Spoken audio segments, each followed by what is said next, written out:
প্রিয় শিক্ষার্থীরা, আসসালামু আলাইকুম। দশম শ্রেণীর বায়োলজি ক্লাসে তোমাদেরকে স্বাগতম। আজকে আমরা তোমাদের জন্য যে অধ্যায়টি শুরু করব সেটি হচ্ছে অধ্যায় 11। অধ্যায় 11 যে অধ্যায়ের নাম সেটি হচ্ছে জীবের প্রজনন, রিপ্রোডাকশন। দেখো, এখানে একটি চিত্র দেয়া আছে, অর্থাৎ ডিম ফেটে মুরগি বের হওয়ার একটি চিত্র। এখানে দেখো, প্রজনন বা রিপ্রোডাকশন হচ্ছে জীবের অন্যতম একটি বৈশিষ্ট্য। জীব তার জীবদ্দশায় নিজের প্রতিরূপ সৃষ্টির মাধ্যমে তার প্রজাতিকে বাঁচিয়ে রাখে। ভিন্ন ভিন্ন জীবের প্রজনন প্রক্রিয়া ভিন্ন হতে পারে। বিভিন্ন প্রাণীর মধ্যে প্রজনন প্রক্রিয়ার বৈচিত্র্যগুলো লক্ষণীয়। এই অধ্যায়ে আমরা যেটি শিখব সেটি হচ্ছে সপুষ্পক উদ্ভিদ এবং মানব প্রজনন প্রক্রিয়া। জীবের প্রজননের ধারণা ও গুরুত্ব। জীবের ক্ষেত্রে জন্ম হলে মৃত্যু অবধারিত, অর্থাৎ আমরা জানি যে আমাদেরকে জন্মগ্রহণ করলে মৃত্যু বরণও করতে হবে। জীবের শুধু মৃত্যু হলে পৃথিবী থেকে একসময় সেসব প্রজাতির অস্তিত্ব বিলীন হয়ে যেত, কিন্তু প্রকৃতপক্ষে তা হয়নি। কারণ একদিকে পৃথিবীতে যেমন জীবের মৃত্যু আছে, ঠিক অন্যদিকে প্রজননের মাধ্যমে জীবের জন্ম হচ্ছে। প্রজনন হচ্ছে একটি শারীরতত্ত্বীয় কার্যক্রম, যার মাধ্যমে জীব তার প্রতিরূপ সৃষ্টি করে ভবিষ্যৎ বংশধর রেখে যায়। যে প্রক্রিয়া কোনো জীব তার বংশধর সৃষ্টি করে তাকেই প্রজনন বলে। প্রজনন প্রধানত দুই ধরনের, একটা হচ্ছে যৌন, একটা হচ্ছে অযৌন। সাধারণত নিম্নশ্রেণীর জীবে যৌন প্রজনন হয় না, তবে কোনো কোনো নিম্নশ্রেণীর জীবে যৌন উপায়েও প্রজনন ঘটে। উচ্চশ্রেণীর অধিকাংশ উদ্ভিদ এবং উচ্চশ্রেণীর সকল প্রাণী যৌন প্রজননের মাধ্যমে বংশধর সৃষ্টি করে।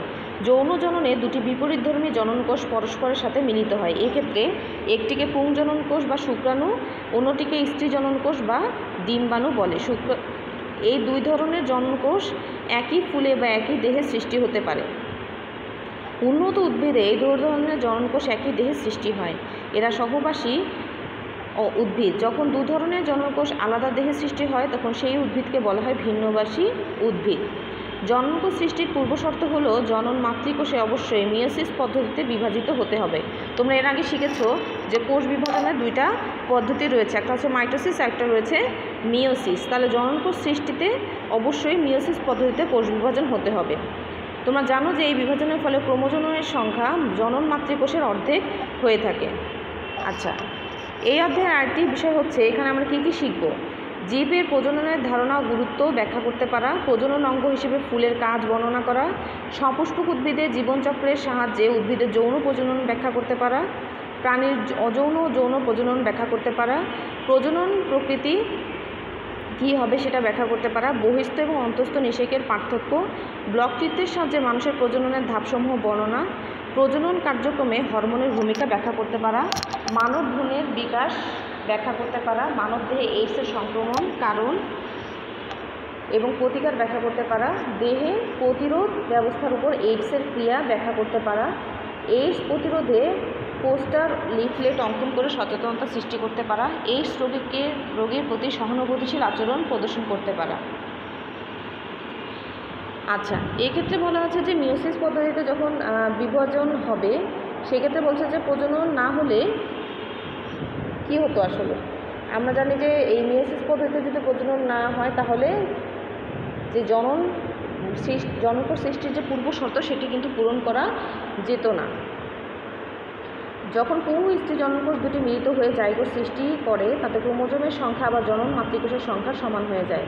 পরে এই জাইগোটটি মাইটোটিক কোষ বিভাজনের মাধ্যমে আবার বিভাজিত হয়ে নতুন জীবদেহ সৃষ্টি করে। এভাবে একটি জীব বহু জীবের জন্ম দিয়ে থাকে। এই প্রক্রিয়া জীব তার ভবিষ্যৎ বংশধর সৃষ্টি করে বংশধারা রক্ষা করে।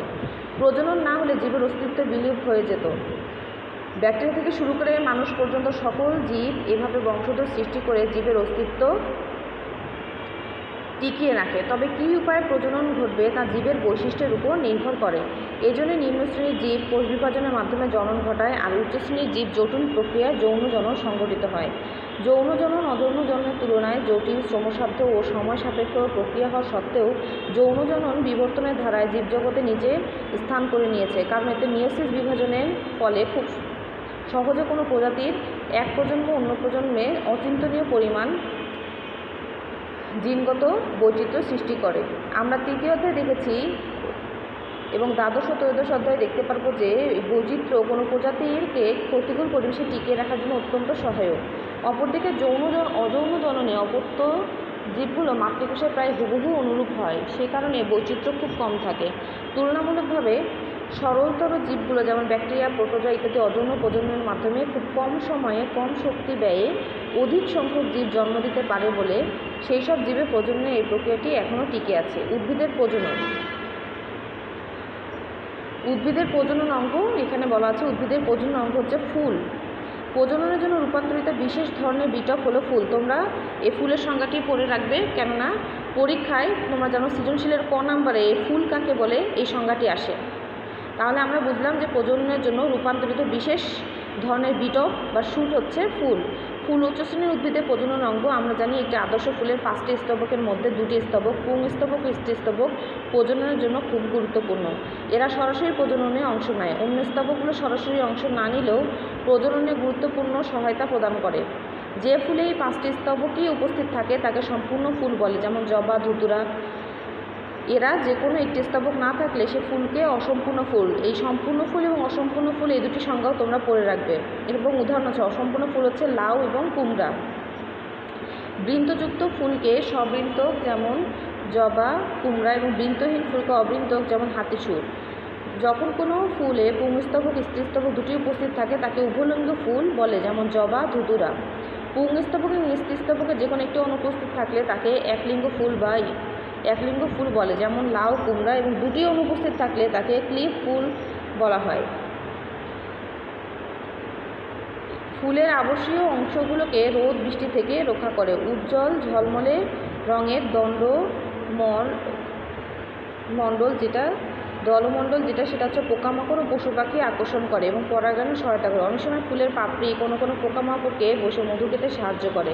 এসব কার্যক্রম চলাকালীন পরাগায়নের কাজ হয়ে থাকে। এখানে দেখো খুব সুন্দর ফুলের বিভিন্ন অংশের লম্বচ্ছেদ। এটি তোমরা বায়োলজি প্র্যাকটিক্যাল যারা করবে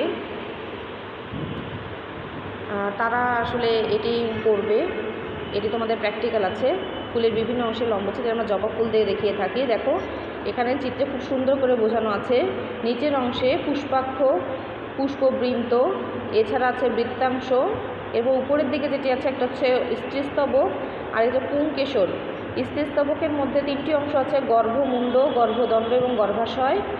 আর এপাশে পুংকেশরের মধ্যে আছে পাপড়ি, পরাগধানী এবং পরাগদণ্ড। এই চিত্রটি সবাই বাসায় আঁকবে এবং প্র্যাকটিস করবে।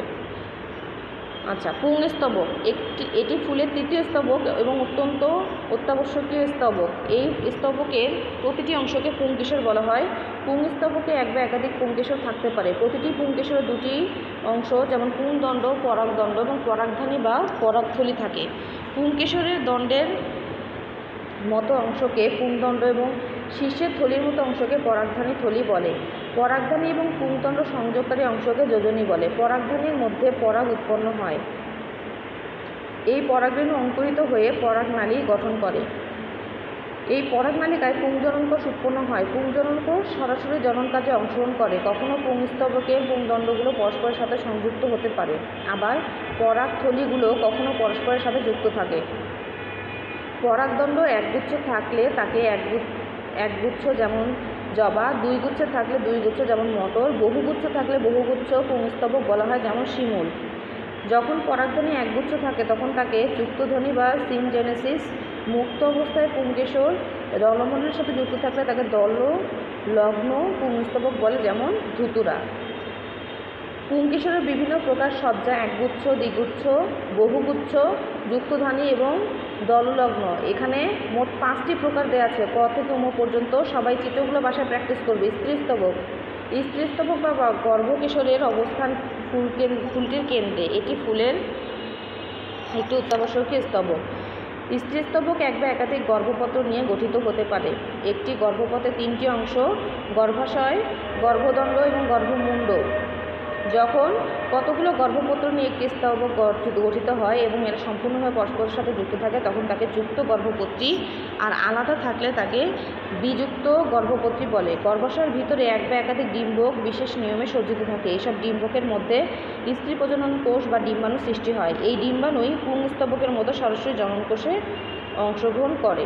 তাহলে প্রিয় শিক্ষার্থীরা, আজকে তোমাদের জন্য এই পর্যন্ত থাকলো। পরবর্তী ক্লাস দেখার আমন্ত্রণ জানিয়ে এখানেই শেষ করছি। ধন্যবাদ সবাইকে।